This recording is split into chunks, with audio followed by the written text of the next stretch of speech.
Voilà, donc maintenant nous allons voir comment cela se passe quand on observe la scène en perspective, scène qu'on a vue en fait de l'extérieur.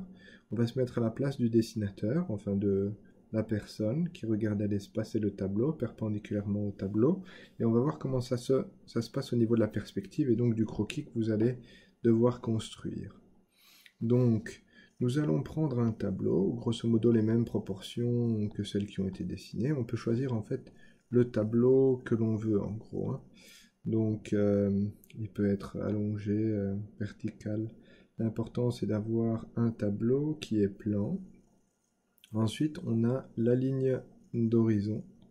Donc la ligne d'horizon qui est en fait distincte de la ligne de sol.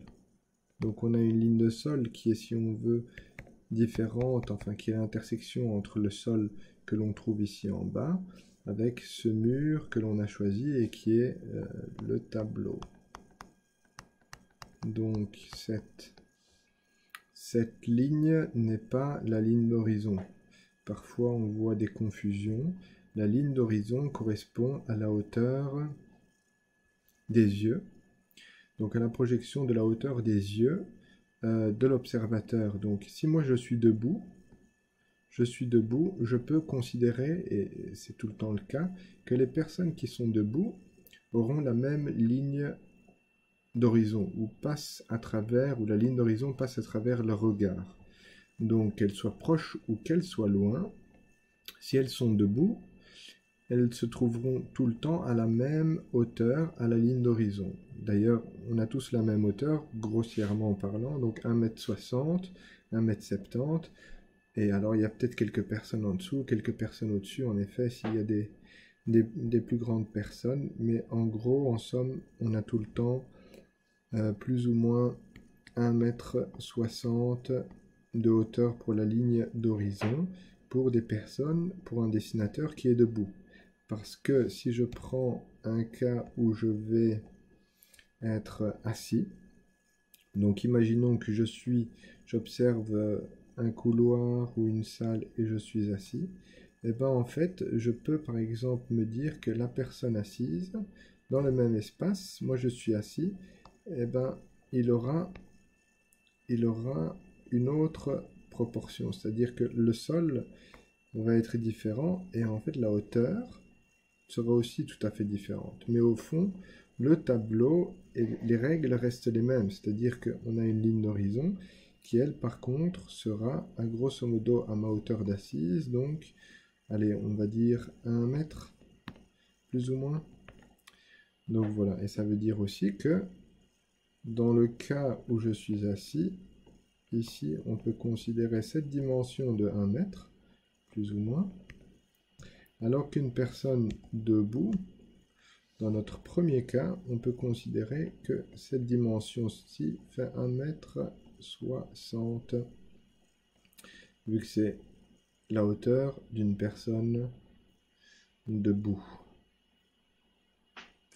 Alors, tout ça nous apporte quelques éléments, mais il y a un point excessivement important à apporter sur la ligne d'horizon, qui est le point de fuite. Alors, le point de fuite va se situer perpendiculaire au tableau, perpendiculairement au tableau. Donc je suis l'observateur, je regarde le tableau, et suivant ma position par rapport au tableau, eh ben mon point de fuite pourra se trouver là, pourra se trouver par exemple ici, pourra se trouver par exemple à droite, suivant que en tant qu'observateur, je me sois positionné à droite ou à gauche ou au centre. Imaginons que mon point de fuite, donc dans l'espace, je me trouve beaucoup plus à gauche, et mon point de fuite, tout le temps sur la ligne d'horizon, se trouve donc ici, à gauche. Cela veut dire que nos lignes qui délimitaient notre espace et que nous avons dessiné vont toutes, à l'infini, venir rejoindre ce point de fuite-là. Alors, point de fuite, autant elles fuient dans un sens, autant vous pouvez les dessiner dans l'autre sens. C'est-à-dire qu'à partir du moment où vous avez votre tableau, votre ligne d'horizon et votre point de fuite, qui sont les éléments centraux pour votre perspective à un point de fuite, à partir de ces trois éléments, vous avez les 4 coins de votre tableau on pourrait en avoir, non, restons à 4 points, et ben on fait fuir en fait de cet endroit-là les différentes fuyantes. Donc ces fuyantes, il y en a 4 pour notre espace ici, elles partent de là et elles fuient du centre. En fait, elles nous dépassent derrière et c'est elles qui constituent ce que nous avons un petit peu observé dans notre vidéo avant. C'est important